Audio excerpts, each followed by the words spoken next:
Tema 5. La división de patrimonios, la división, la intervención y la administración judicial de la herencia. Comenzamos con la división judicial de la herencia, concepto y caracteres del proceso de división judicial de la herencia. La Ley de Enjuiciamiento Civil 1/2000 regula en el título 2 la división judicial de patrimonios con dos tipos de procesos, la división judicial de la herencia en el capítulo 1 y la liquidación del régimen económico matrimonial en el capítulo 2. El proceso de división judicial de la herencia se enmarca en el núcleo de un binomio de procesos destinados al inventario, avalúo o tasación, liquidación y adjudicación de un patrimonio común cuando no hubiere acuerdo entre los interesados. La primera nota esencial del proceso de división judicial de la herencia es su carácter contencioso o conflictivo, toda vez que el acuerdo, pacto o transacción entre las partes evita el proceso o le pone término, si éste hubiere comenzado ante una desaveniencia o desacuerdo inicial, que al tiempo de su celebración se tornare en consenso o acuerdo. De esta imprescindible confrontación, oposición o discrepancia cabe inferir asimismo su subsidiariedad, toda vez que tan solo resulta viable acudir a este proceso cuando dicha división no ha podido canalizarse por otra suerte de cauces voluntarios o consensuados de partición de la herencia, como lo serían la efectuada por el testador, la realizada por los coherederos, acometida por un contador partidor designado por el propio testador o por los coherederos de común acuerdo o, en su caso, por resolución judicial. La división efectuada por el testador tiene prioridad absoluta frente al resto por tratarse de un acto unilateral de última voluntad. Dentro de esta misma categoría y en su defecto por orden de prevalencia, cabe integrar la efectuada por los coherederos de común acuerdo, que también constituye un acto de voluntad, si bien en este último caso plurilateral o de conjunción de voluntades. Los coherederos disconformes con la partición realizada por el testador o, en su defecto, por los coherederos de común acuerdo, no podrán reclamar en vía judicial un nuevo reparto de la comunidad hereditaria, por razones de obligado cumplimiento de la voluntad ya manifestada en el primer caso o concierto de voluntades en el segundo. A salvo quedan los supuestos en los que la partición realizada por el testador perjudique las legítimas, así como aquellos otros más ocasionales en los que logre demostrarse que la voluntad del testador fue otra, en cuyo caso cabe acudir al proceso judicial. La designación por el testador de un contador partidor también constituye un acto unilateral de voluntad que impedirá a los coherederos disconformes con el reparto efectuado acudir al proceso judicial. El artículo 1057 del Código Civil señala en este sentido que el testador podrá encomendar por acto inter vivos o mortis causa para, después de su muerte, la simple facultad de hacer la partición a cualquier persona que no sea uno de los coherederos. La figura del contador partidor o comisario se configura como una persona con plena lucidez que no tenga un interés concreto en la herencia, y de ahí que no puedan ostentar esta cualidad ni los propios coherederos ni quienes tengan un interés que reste, aminore o anule la debida imparcialidad, neutralidad y objetividad que haga de guiar la ardua tarea del reparto de la herencia. El nombramiento o designación por parte del testador de un contador partidor conlleva la imposibilidad de instar el proceso judicial, si bien el agotamiento infructuoso del plazo sin efectuar la partición permite acudir al juicio de división. La designación del contador partidor dativo por resolución judicial realizada a instancia de los herederos o legatarios que representen al menos el 50% del caudal hereditario constituye el último recurso antes de acudir a la división judicial e impide, por razones de prevalencia o preferencia de la mayoría de voluntades frente a la minoría, a quienes se hubieran mostrado o manifestado disconformes con dicho nombramiento, acudir posteriormente al proceso judicial de división de la herencia. La elección de cualesquiera de estas formas de partición o división de la herencia, sea por el propio testador, por sus coherederos o por un contador partidor elegido de común acuerdo o por nombramiento judicial a instancia de una mayoría de voluntades, evita enfrentamientos, disputas, desacuerdos, conflictos o desavenencias en sede judicial, lo que resulta muy positivo.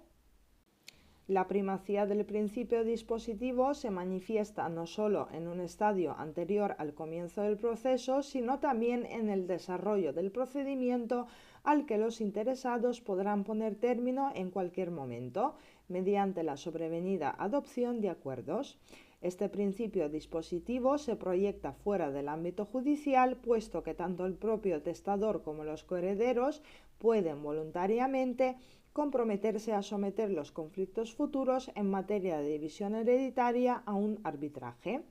Una vez destacadas las notas de conflictividad de un lado, así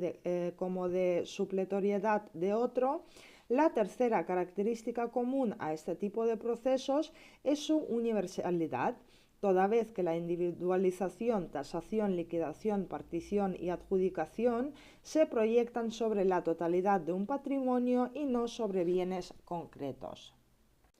La cuarta nota configuradora de estos procesos viene determinada por la extinción de la comunidad, en nuestro caso de la comunidad hereditaria, respecto de la que los coherederos pasan de tener un derecho abstracto sobre el conjunto de la herencia a tener un derecho concreto sobre los bienes que les son adjudicados. El concepto de partición de la herencia como sinónimo de división de la misma es el acto negocial o judicial que pone fin a la comunidad hereditaria mediante la adjudicación a los herederos de las titularidades activas que forman parte del contenido de la herencia. Con la partición cesa la comunidad hereditaria y el derecho en abstracto que tienen los coherederos sobre la herencia se transforma en derecho concreto sobre los bienes que se le adjudican a cada uno. Antes de la partición, la comunidad hereditaria está formada por el patrimonio hereditario cuya titularidad corresponde a todos los coherederos conjuntamente. Es decir, estos tienen un derecho hereditario que no está concretado sobre bienes determinados, sino que recae sobre el total que integra el contenido de la herencia. La quinta nota característica del proceso de división judicial de la herencia es su preceptividad, siendo este proceso especial el cauce obligatorio para dividir patrimonios hereditarios, de manera que todas las cuestiones que puedan suscitarse en relación con la división del caudal hereditario han de dirimirse y resolverse en el seno de este procedimiento especial, sin que los interesados puedan optar entre este y el juicio declarativo ordinario. Apartado 2. Naturaleza. La naturaleza contenciosa de este proceso parece clara, habida cuenta de la conflictividad, enfrentamiento u oposición característica de la relación existente entre los coherederos interesados en la división de la herencia por vía judicial. Esta conflictividad entre los solicitantes de la división judicial de la herencia, unida a la ubicación de la regulación legal de este proceso en sede contenciosa, son datos reveladores de su conflictividad. Sin embargo, la división judicial de la herencia ha de referirse al proceso verbal dimanante de una desaveniencia constante tras un intento de reparto fallido por el contador partidor, pero no de esta tramitación procedimental previa liderada por el letrado de la Administración de Justicia, que perfectamente puede culminar con éxito sin apenas intervención judicial. Este juicio sucesorio pretende alcanzar la conformidad de los interesados sobre las operaciones particionales. La fase inicial de este proceso, destinada en exclusiva a la formación de pactos o acuerdos, pese a ser el desenlace de una evidente falta de entendimiento o consenso entre los distintos coherederos, no debiera configurarse en verdad como contencioso si se repara en la ausencia de actividad jurisdiccional y hasta de intervención judicial de esta fase procedimental, que perfectamente puede concluir sin necesidad de transformación en el verdadero juicio particional, que lo sería el especial y sumario de tramitación por los cauces del verbal. El legislador ha preferido, pese a ello, ubicar este procedimiento de división de la herencia a cargo del contador partidor bajo la supervisión del letrado de la Administración de Justicia. Las discrepancias jurisprudenciales en torno a la naturaleza de este proceso son incesantes y existen al respecto 3 tesis, 2 puras y una mixta. Así, conforme a la primera tesis jurisprudencial, la naturaleza de la división de la herencia carece de naturaleza contenciosa y se aproxima a la jurisdicción voluntaria. La segunda tesis jurisprudencial sostiene que la naturaleza de la división judicial de la herencia es contenciosa, con base en 3 tipos de consideraciones. Se afirma, en primer lugar, que para resolver la división de la herencia ha de acudirse al proceso especial y no a uno declarativo. Se mantiene, en segundo lugar, que el hecho de que una vez abierto el procedimiento se intente alcanzar un acuerdo entre las partes, pues también en el juicio ordinario se busca el acuerdo al inicio y al final de la audiencia previa al juicio, y al fin que la ausencia de cosa juzgada de la sentencia que decide sobre la oposición a las operaciones divisorias solo demuestra la naturaleza sumaria del trámite de oposición. La tesis mixta sostiene que el proceso de división judicial de la herencia está conformado en su globalidad por 2 fases, una voluntaria y la otra contenciosa. Así, la primera fase discurre como un procedimiento de jurisdicción voluntaria que puede concluir en su seno cuando se dirimiesen las operaciones de partición a plena satisfacción de todos los interesados, y una segunda fase que tan solo se da cuando surge o persiste la oposición, que concluye por sentencia con pronunciamiento sobre las costas. La ubicación sistemática de este proceso entre los especiales de la LEC parece indicar que se trate de un proceso especial, aun cuando si se repara en que las sentencias recaídas en este tipo de procesos no producen los efectos materiales de la cosa juzgada, podríamos también opinar que estamos ante un proceso sumario. Y es que la voluntad del legislador de imprimir celeridad, agilidad y eficacia al reparto judicial de la herencia ha sido clara. Los particulares tienen la oportunidad de instar un proceso acelerado donde se procede con rapidez, aunque de manera interina, a la individualización, tasación, liquidación, reparto y entrega en caso de persistir el conflicto, de la abierta posibilidad de acudir en un momento ulterior al ordinario correspondiente. Las notas de sencillez, celeridad, transparencia, economía y eficacia predicables de este tipo de procesos han de resultar conciliables con su imprescindible humanidad, toda vez que la partición judicial suele realizarse entre familiares o personas con relaciones personales muy estrechas. De ahí que todos los operadores jurídicos implicados en este tipo de procesos hayan de ser especialmente respetuosos en la diligente, rápida y eficaz reparación de la desaveniencia inicialmente planteada, procurando evitar en la medida de lo posible el enconamiento ni la sucesiva aparición de nuevas fricciones. Apartado 3. Legitimación. Cualquier coheredero o legatario de parte alícuota podrá reclamar judicialmente la división de la herencia siempre que ésta no deba efectuarla un comisario o contador partidor designado por el testador, por acuerdo entre los coherederos o por resolución judicial. Están legitimados procesalmente para solicitar el reparto judicial de la herencia los coherederos, los legatarios de parte alícuota y el cónyuge sobreviviente. La LEC 1/2000 omite toda referencia a la legitimación del cónyuge sobreviviente, pero ningún sector de la doctrina ni de la jurisprudencia han manifestado el menor reparo a la hora de conferir legitimación a aquel afectado directo por la división hereditaria, pese a este silenciamiento legal. Ahora bien, no es suficiente ser llamado a la herencia como heredero para gozar de legitimación activa para promover la división judicial de la herencia del causante, puesto que la propia norma exige aportar el documento que acredite la condición de heredero, condición que en nuestro derecho solo se adquiere por la aceptación de la herencia. En este sentido, la jurisprudencia del Tribunal Supremo subordina la cualidad del heredero a la aceptación. La presentación de la solicitud de división judicial de la herencia presupone tácitamente la aceptación de la herencia en cuanto exterioriza la voluntad de disolución de la comunidad hereditaria y la vocación a la adjudicación de los bienes del haber partible, de suerte que el solicitante de la división judicial de la herencia gozará de legitimación activa para instar la partición judicial.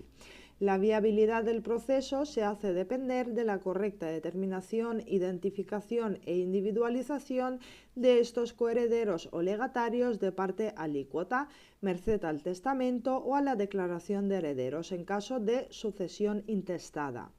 El heredero y el legatario de parte alícuota comparten el mismo tratamiento jurídico en materia de legitimación procesal, debido a la común atribución indeterminada de bienes, atribución que precisa una individualización, concreción o materialización mediante la partición del contenido económico del caudal hereditario al objeto de fijar con exactitud la parte que le corresponde a cada uno. El Código Civil exige en su precepto 1052 la plena capacidad patrimonial para pedir la división judicial de la herencia, de suerte que por las personas provistas de apoyos judiciales en el ejercicio de su capacidad jurídica por los menores y por los ausentes, deberán pedirla sus legítimos asistentes y o representantes.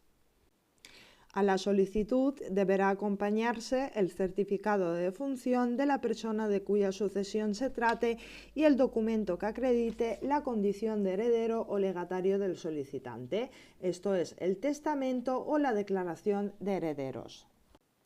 La cualidad del heredero o legatario constituye el presupuesto procesal de capacidad de conducción procesal, imprescindible para instar este procedimiento.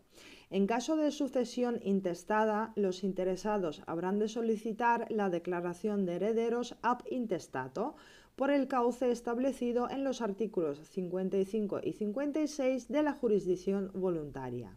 La solicitud por parte de los descendientes, ascendientes o cónyuge del finado de esta declaración de herederos ab intestato se efectúa ante notario, quien resuelve a través de un acta de notoriedad.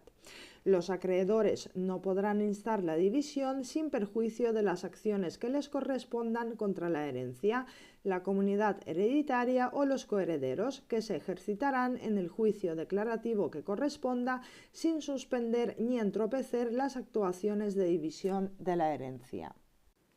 No obstante, los acreedores reconocidos como tales en el testamento o por los coherederos y los que tengan su derecho documentado en un título ejecutivo podrán oponerse a que se lleve a efecto la partición de la herencia hasta que se les pague o afiance el importe de sus créditos. Esta petición podrá deducirse en cualquier momento antes de que se produzca la entrega de los bienes adjudicados a cada heredero. Los acreedores de uno o más de los coherederos podrán intervenir a su costa en la partición para evitar que ésta se haga en fraude o perjuicio de sus derechos. Estos acreedores gozan del privilegio lógico y razonable y como tal legalmente tutelado de solicitar en cualquier momento el proceso divisorio previo a la entrega, el pago o afianzamiento de su capital antes de que se produzca el reparto.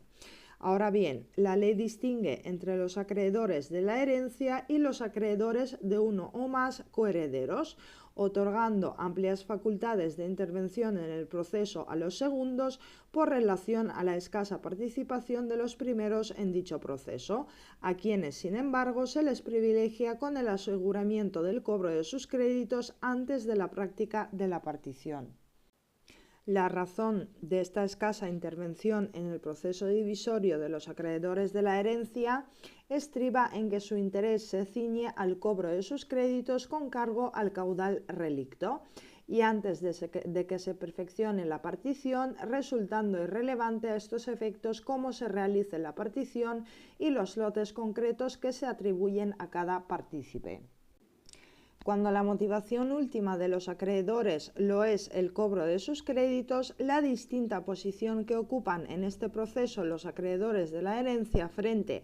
a los acreedores de uno o más coherederos, parece justificarse en el distinto interés de cada uno de ellos en la partición que se haga del caudal hereditario.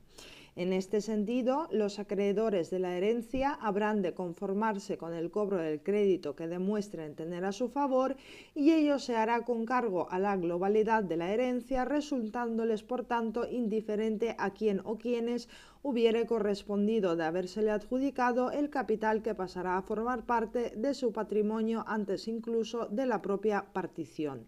Sin embargo, el acreedor de uno o más coherederos tiene un interés directo en la partición, toda vez que su cobro se hará depender de la adjudicación que se haga al coheredero o a los coherederos deudores. De ahí su oportuna y justificada intervención en el proceso para evitar la inactividad de los coherederos irresponsables en el pago de sus deudas por vía hereditaria, así como en el peor de engaño o de fraude. Apartado 4. Competencia. En los juicios sobre cuestiones hereditarias será competente el tribunal del lugar en que el finado tuvo su último domicilio y, si lo hubiere tenido en el país extranjero, el del lugar de su último domicilio en España o donde estuvieran la mayor parte de sus bienes a elección del demandante. Este fuero legal imperativo impide cualquier tipo de sumisión expresa o tácita entre las partes, sin perjuicio de la posibilidad que tienen las partes de denunciar mediante la declinatoria la falta de competencia. El fuero especial e imperativo del lugar del último domicilio del finado ha de venir fijado en la certificación de defunción, que goza de una presunción de certeza, veracidad y exactitud, si bien dicha certificación, tal y como ha tenido ocasión de matizar el Tribunal Supremo, admite prueba en contrario. Constituye una doctrina jurisprudencialmente aceptada la que admite el fuero electivo a cargo de los litigantes, bien el del último domicilio del finado, bien el del lugar donde estuvieran la mayor parte de sus bienes. Ha de aplicarse a la totalidad de procesos sucesorios, con independencia del lugar en España o en el extranjero del último domicilio del finado. Además del juez, cuya labor ha de circunscribirse a la de resolución interina del conflicto, ante la ausencia del concierto hemos de destacar el papel relevante del letrado de la Administración de Justicia, quien, al tiempo de realizar las funciones que le son propias en todo tipo de procesos, ha de desempeñar asimismo el cargo y las funciones que legalmente correspondan a la presidencia de la Junta, que ha de celebrarse para la designación del contador partidor, así como la formación del inventario. Apartado 5. Procedimiento. Todo coheredero que tenga la libre administración y disposición de sus bienes podrá pedir, según dispone el artículo 1052 del Código Civil, en cualquier momento la partición. Ningún coheredero podrá ser obligado, conforme el artículo 1051 del mismo Código, a permanecer en la indivisión de la herencia.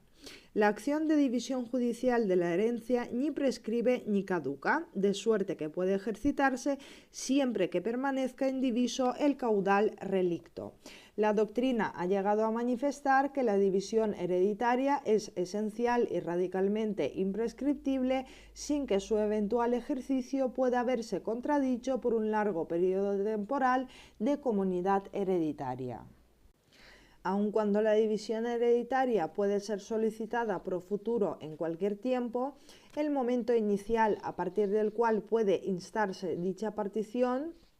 lo es el inmediatamente posterior al fallecimiento del testador, toda vez que la sucesión de una persona se abre en el momento de su muerte, instante a partir del cual su patrimonio se transmuta, en su caso en herencia yacente, mientras los bienes relictos se mantengan en situación de indivisión entre los herederos, de manera que la transmisión sucesoria de los derechos y obligaciones del causante tiene lugar desde su fallecimiento, comprendiendo la herencia el conjunto de bienes, derechos y obligaciones de una persona que no se extingan por su muerte y que integren su patrimonio al tiempo de fallecer, ya que nadie puede transmitir o disponer de aquello que no es suyo. De ahí que la partición deba hacerse por el valor y estado de los bienes tuvieran en el momento de la muerte del causante y referirse a bienes que formen parte de su patrimonio. Este momento de la apertura de la sucesión es el que determina también la relación de los bienes de la herencia que han de ser objeto de inventario y posterior división, conforme al artículo 794 de la Ley de Enjuiciamiento Civil, que serán precisamente los existentes en su patrimonio al tiempo de fallecer. Punto A. Solicitud de división judicial de la herencia. La solicitud de división judicial de la herencia requiere la preceptiva intervención de abogado y procurador. Esta solicitud no ha de revestir la forma de demanda, si bien parece aconsejable que se realice con idéntica claridad expositiva y precisión lingüística a la exigible en las demandas. Esta exigencia de precisión, claridad y pulcritud en la selección de la pretensión a ejercitar, así como en la expresión utilizada, han sido reclamadas desde siempre, no solo con carácter general para la totalidad de procesos judiciales, sino en particular para aquellas que, como las hereditarias, son particularmente susceptibles de confusión debido al número de personas y a la fusión de patrimonios que las integran, así como a su complejidad. A esta solicitud habrán de acompañarse los documentos acreditativos no solo de la defunción, sino también de la identificación de los coherederos o legatarios de parte alícuota, así como de su efectiva inclusión en el testamento, declaración de herederos ab intestato o acta notarial de notoriedad. Sin la acreditación documental de tales extremos, el proceso obviamente no goza de viabilidad, si bien su ausencia resulta perfectamente subsanable, debiendo el juez, ante la percepción de esta deficiencia procesal, ofrecer un plazo a los interesados para su subsanación.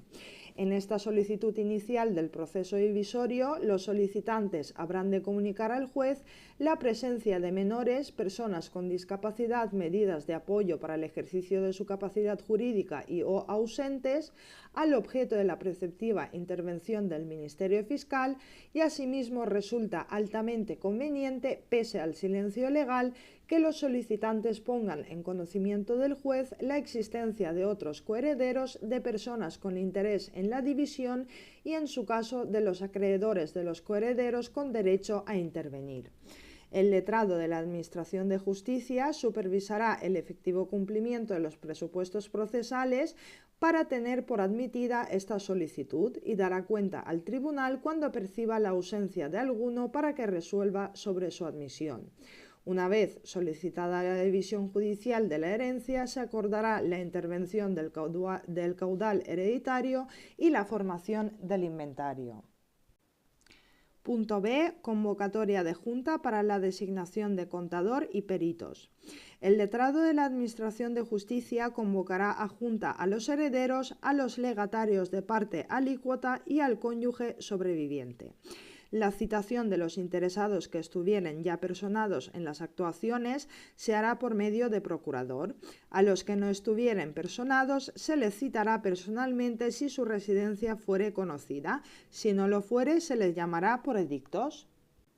El letrado de la Administración de Justicia convocará también al Ministerio Fiscal para que represente a los interesados en la herencia que sean menores y no tengan representación legítima, y a los ausentes cuyo paradero se ignore. La representación del Ministerio Fiscal cesará una vez que los menores estén habilitados de representante legal, y respecto de los ausentes cuando se presenten en el juicio o puedan ser citados personalmente, aunque vuelvan después a ausentarse. La legitimación del Ministerio Fiscal en este tipo de procesos no es originaria, sino derivada o por representación, de suerte que, una vez haya cesado esa representación por encontrarse las personas afectadas debidamente representadas o presentes, en el caso de los ausentes, culmina su misión, a diferencia de lo que acontece en otro tipo de procesos donde se ve compelido a velar por la legalidad de las actuaciones durante todo el procedimiento. Los acreedores serán convocados por el letrado de la Administración de Justicia cuando estuvieren personados en el procedimiento. Los que no estuvieren personados no serán citados, pero podrán participar en ella si concurren en el día señalado, aportando los títulos justificativos de sus créditos. La presencia de los acreedores de los coherederos en la Junta queda justificada con base en el conocimiento que estos han de tener de la celebración del procedimiento judicial de reparto, al objeto de oponerse en debido tiempo y forma a la adjudicación. De ahí la importancia de su correcta identificación por parte de los solicitantes de la división judicial en el escrito inicial de este proceso. La Junta se celebrará en el día y hora señalado y será presidida por el letrado de la Administración de Justicia con la finalidad de alcanzar un acuerdo sobre el nombramiento de un contador que practique las operaciones divisorias del caudal, así como sobre el nombramiento del perito o peritos que hayan de intervenir en el avalúo de los bienes. El acuerdo que alcancen los asistentes vincula a los convocados no asistentes, pero ahora bien, la designación del contador se hará por acuerdo unánime y no por mayorías de los asistentes a la Junta. El nombramiento por aclamación de la totalidad de asistentes de la Junta de un contador impedirá que puedan ni los asistentes ni los ausentes ulteriormente cuestionarse dicho nombramiento, por un elemental principio de proscripción de atentar contra los propios actos en el primer caso, así como de desaprovechamiento de las oportunidades procesales en el segundo. Si de la Junta resultase falta de acuerdo para el nombramiento de contador, se designará uno por sorteo de entre los abogados ejercientes con especiales conocimientos en materia y con despacho profesional en el lugar del juicio. Si no hubiera acuerdo sobre los peritos, se designarán por igual procedimiento los que el contador o contadores estimen necesarios para practicar los avalúos, pero nunca más de uno por cada clase de bienes que deban ser tasados. El contador y los peritos podrán ser recusados por las partes si se encuentran incursos en alguna de las causas legalmente estipuladas. Del tenor literal de este precepto, en el que se posibilita la recusación del contador y del perito, o en su caso de los peritos designados por sorteo, se desprende la imposibilidad de recusar ante el silencio legal a aquellos mismos profesionales cuando hubieran sido designados por aclamación entre la totalidad de asistentes a la Junta. Conforme reiterada jurisprudencia, una vez designados los contadores, obran con autonomía e independencia del criterio particular de las partes que contribuyeron a su designación, ejerciendo una función pública no sujeta a otra norma de la que tengan su origen en la ley. Se reputan así facultados para interpretar el testamento. No están, por lo tanto, vinculados por los designios de los herederos, pero sí pueden tener en cuenta sus propuestas y opiniones. El contador, con toda clarividencia, no es un mandatario o gestor de las partes, sino un colaborador del juzgado que ostenta un cargo que es voluntario porque precisa de aceptación para su desempeño, remunerado, personalísimo, aunque puede encomendarse a un tercero la realización de operaciones que exijan especiales conocimientos técnicos, y temporal, pues las operaciones divisorias han de presentarse en el plazo máximo desde la aceptación del cargo y recepción de la documentación, sin perjuicio de que el tribunal, a instancia de parte, pueda fijar al contador otro plazo superior en atención a la complejidad de las actuaciones y al volumen de la herencia. La aceptación del contador dará derecho a cada uno de los interesados para obligarle a que cumpla su encargo. A instancia de parte, podrá el letrado de la Administración de Justicia, mediante diligencia, fijar al contador un plazo para que presente las operaciones divisorias y, si no lo verificare, será responsable de los daños y perjuicios. Una vez elegidos el contador y los peritos, el letrado de la Administración de Justicia entregará los autos al primero y pondrá a disposición de éste y de los peritos cuantos objetos, documentos y papeles necesiten para practicar el inventario, cuando éste no hubiere sido hecho, y el avalúo, la liquidación y la división del caudal hereditario.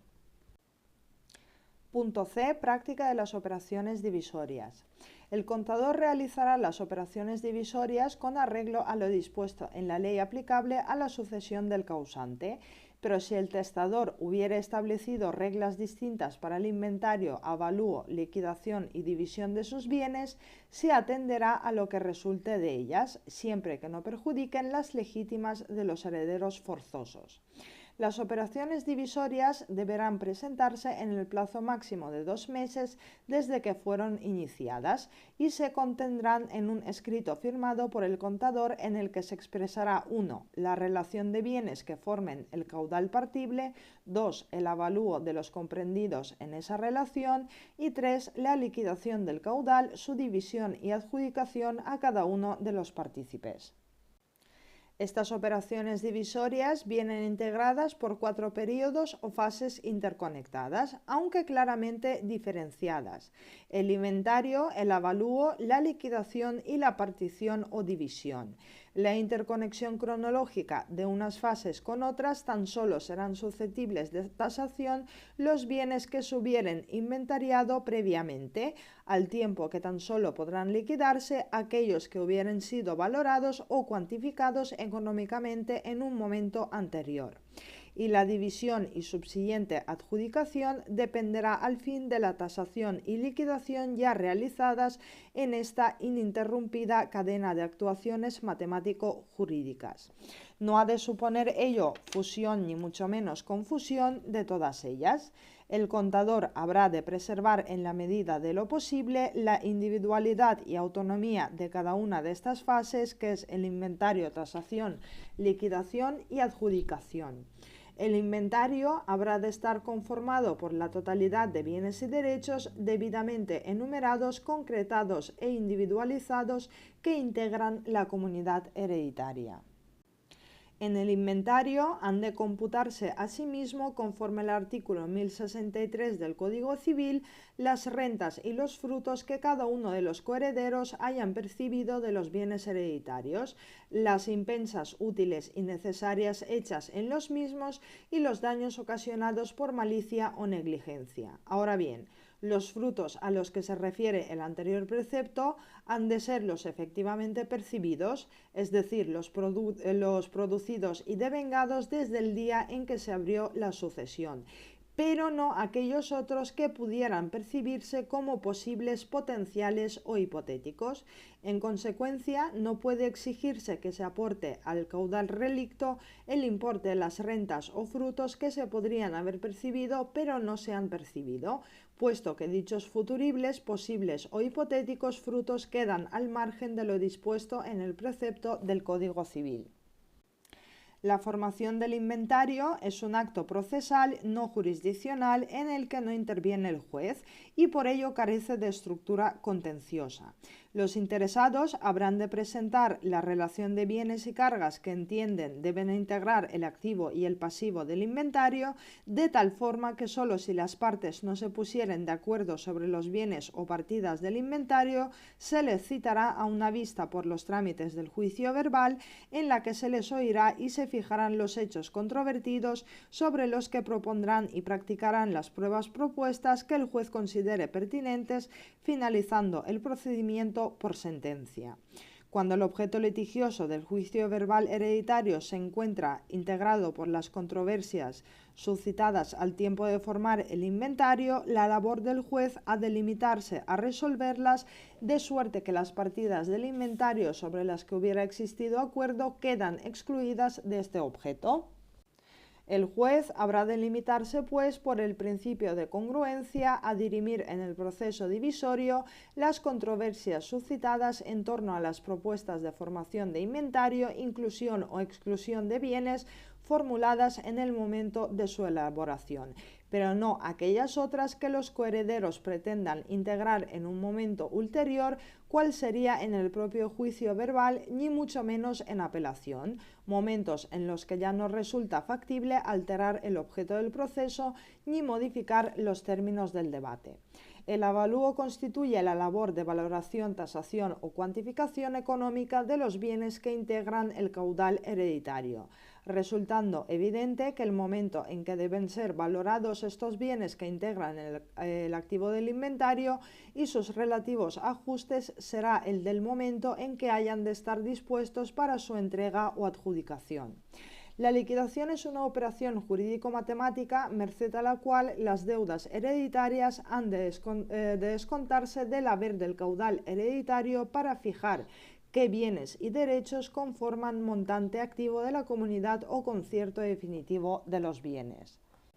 La jurisprudencia del Tribunal Supremo ha sido explícita al señalar que la liquidación no supone solo distribuir y adjudicar bienes, sino que debe dejar resuelto el destino de las obligaciones pendientes de ejecución y, sobre todo, ha de determinar la ganancia partible, habida cuenta de que solo a través de ella cabe establecer el haber líquido sometido a partición, lo cual supone la formación de los inventarios, el avalúo y la tasación de los bienes, la determinación del pasivo de la sociedad y el establecimiento de las operaciones precisas para su pago, la fijación del remanente líquido y su distribución, así como la adjudicación de bienes para su pago. La división constituye probablemente la labor más compleja de todo el proceso sucesorio, toda vez que el contador habrá de proceder a la formación de lotes particionales individuales con la debida imparcialidad y atendiendo no solo a razones cuantitativas, equitativas o de aplicación matemática estricta, sino también cualitativas o de satisfacción de voluntades específicas con arreglo a otra suerte de criterios en ocasiones más emocionales o sentimentales que jurídicos. El contador habrá de procurar en la compleja tarea de la partición adjudicar a los coherederos, siempre que ello sea posible, bienes de la misma naturaleza, especie y calidad. Cuando una cosa sea indivisible o desmerezca mucho por su división, podrá adjudicarse a uno a calidad de abonar a los otros el exceso en dinero. El contador procurará evitar la indivisión, así como la excesiva división de las fincas, puesto que la finalidad de la partición es salir de la indivisión sin generar un semillero de pleitos. La partición o división constituye al fin la actuación en virtud de la cual los herederos adquieren la propiedad exclusiva de los bienes hereditarios y la partición hereditaria tiene carácter de operación complementaria de la transmisión y es siempre indispensable para obtener el reconocimiento de la propiedad sobre bienes concretos y determinados, puesto que en el periodo de indivisión que precede a esta partición, los herederos poseen el patrimonio del causante colectivamente, permaneciendo indeterminados sus derechos hasta que la partición se realiza, y en este estado de indivisión ningún heredero puede reclamar nada para sí, sino para la comunidad hereditaria. No resulta preciso que la partición comprenda absolutamente todos los bienes del causante. Cabe una partición adicional de los no comprendidos en ella, ya que al tiempo de hacer testamento, el testador no siempre puede conocer cuáles serán exactamente sus bienes en el momento futuro. Ahora bien, la posibilidad de realizar esta partición adicional en aplicación del principio del favor partitionis ha de limitarse a los supuestos en los que los bienes omitidos no sean de importancia capital, ya que de serlo habrá de procederse a la nulidad de la partición realizada y a la práctica de una nueva.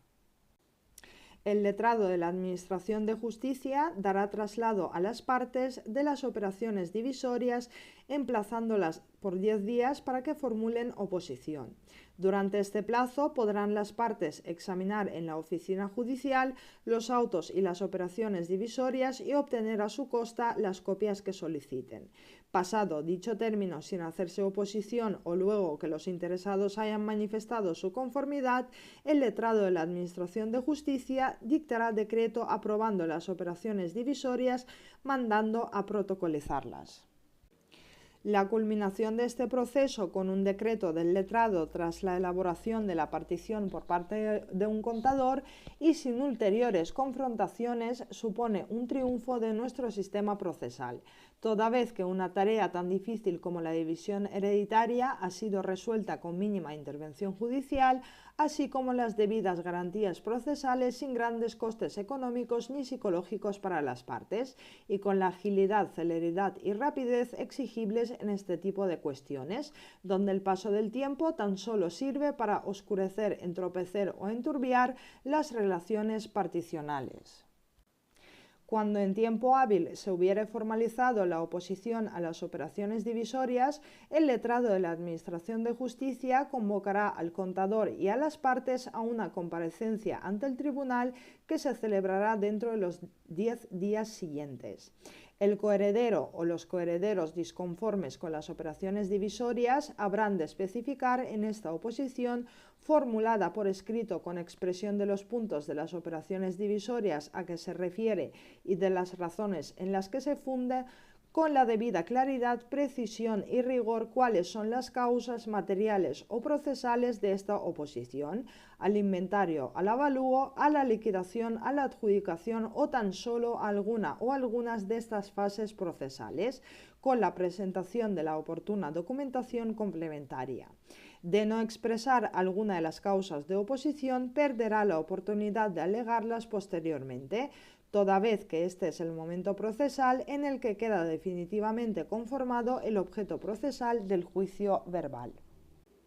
Las causas procesales de oposición lo serán la alegación de defectos o irregularidades en la convocatoria o constitución de la junta celebrada para la designación del contador y los peritos, así como el incumplimiento o inobservancia de algún o algunos presupuestos procesales. Las causas materiales pueden ser tan variadas cuanto sean las eventuales oposiciones sustantivas de los coherederos disconformes con la elaboración del inventario, así a modo de ejemplo la omisión de ciertos bienes a la indebida inclusión de ciertos otros,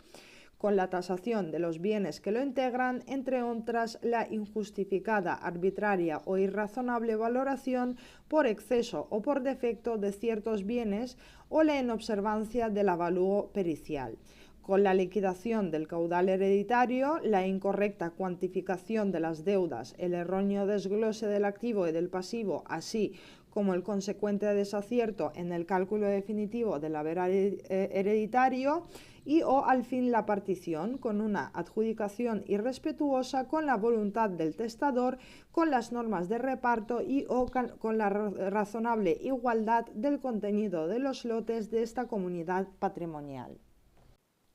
En la comparecencia se discutirán ante el juez competente los puntos conflictivos que previamente hubieran sido especificados en el escrito de oposición, sin que resulte posible de atentar contra los propios actos o de mutación extemporánea del objeto procesal, traer a colación nuevas causas de impugnación o motivos de oposición que quedaron tácitamente aprobados. Si en la comparecencia se alcanzara la conformidad de todos los interesados respecto a las cuestiones promovidas, se ejecutará lo acordado y el contador hará en las operaciones divisorias las reformas convenidas. Si no hubiere conformidad, el tribunal oirá a las partes y admitirá las pruebas que propongan y que no sean impertinentes o inútiles, continuando la sustanciación del procedimiento con arreglo al juicio verbal. El legislador potencia una vez más la conciliación o transacción, de suerte que esta comparecencia parece estar destinada fundamentalmente a la formación de nuevos acuerdos sobre las operaciones particionales conflictivas, habiendo quedado aprobadas las tácitamente admitidas. La disconformidad, desacuerdo u oposición mantenida en esta comparecencia conlleva de manera automática la transformación en un juicio verbal, de suerte que las partes habrán de ir preparadas preventivamente para la celebración de este juicio con las pruebas oportunas. La sentencia que recaiga no tendrá eficacia de cosa juzgada, pudiendo los interesados hacer valer los derechos que crean corresponderle sobre los bienes adjudicados en el juicio ordinario. La ausencia de cosa juzgada se refiere a la posibilidad de acudir, una vez concluido este proceso especial y sumario, al ordinario, pero no a la de reiterar, reproducir o reintentar un nuevo reparto por el cauce ya agotado del proceso de división judicial de la herencia, respecto del que ad intra ha de predicarse el no bis in idem. La posibilidad de iniciar un juicio ordinario se justifica en la complejidad de las cuestiones que pueden plantearse, que no se corresponde con la simplicidad del juicio verbal y que por tanto aconseja privar a la sentencia que pueda dictarse en dicho juicio de los efectos de la cosa juzgada. Sin perjuicio de la abierta posibilidad de entablar un juicio ordinario, al menos una de las partes legitimadas pueden, frente a la sentencia dimanante de este proceso especial, interponer recurso de apelación e incluso de casación. Cuando, conforme a lo establecido en el artículo 40 de la LEC, se hubieran suspendido las actuaciones por estar pendiente causa penal en que se investigue un delito de cohecho cometido en el avalúo de los bienes de la herencia, la suspensión se alzará por el letrado de la Administración de Justicia sin esperar a que la causa finalice por resolución firme, en cuanto los interesados presentaren otro hecho de común acuerdo, en cuyo caso se dictará sentencia con arreglo a lo que resulte de esta. El legislador parte de la base que constituye una excepción a la generalidad de los casos donde la prejudicialidad penal suspende el proceso civil hasta la resolución por sentencia de la causa penal, que ha de constituir el antecedente lógico, cronológico y necesario de la ulterior sentencia civil. De la evidencia de que una suspensión del proceso divisorio, cuyos atributos esenciales han de ser la celeridad, rapidez, agilidad y urgencia, facilita la generalización de actuaciones procesales caracterizadas por la dilación y el fraude. El entorpecimiento supuesto por la eventual suspensión del proceso divisorio ante la aparición de un elemento penal en la fase de avalúo o tasación ha impulsado al legislador a adoptar una plausible solución alternativa, consistente en la valoración, liquidación y división del caudal hereditario con arreglo a una nueva tasación, distinta a la que ha sido objeto de enjuiciamiento penal, con base en el interés superior presumible de los coherederos y desde luego del Estado en la eficaz, ágil y pronta división de las comunidades hereditarias. Esta solución inhibe a quienes confundiesen los inicios razonables de criminalidad del avalúo con sus intereses particulares espurios, de instar el proceso penal y por tanto resulta eficaz no solo para evitar las dilaciones indebidas, sino incluso los procesos igualmente injustificados o indebidos. Y por último, punto D, entrega de los bienes adjudicados a cada heredero. Una vez aprobadas definitivamente las particiones, el letrado de la Administración de Justicia procederá a entregar a cada uno de los interesados lo que en ellas se haya adjudicado y los títulos de propiedad, poniéndose previamente en estos por el actuario notas expresivas de la adjudicación. Luego que sean protocolizadas, el letrado de la Administración de Justicia dará a los partícipes que lo pidieren testimonio de su haber y adjudicación respectivos. Cuando se hubiere formulado por algún acreedor de la herencia la petición de pago o afianzamiento del importe de sus créditos, no se hará la entrega de sus bienes a ninguno de los herederos ni legatarios, sin estar aquellos completamente pagados o garantizados a su satisfacción. En cualquier estadio del juicio podrán los interesados separarse de su seguimiento y adoptar los acuerdos que estimen convenientes. Cuando los solicitaren de común acuerdo, deberá el letrado de la Administración de Justicia sobreseer el juicio y poner los bienes a disposición de los herederos.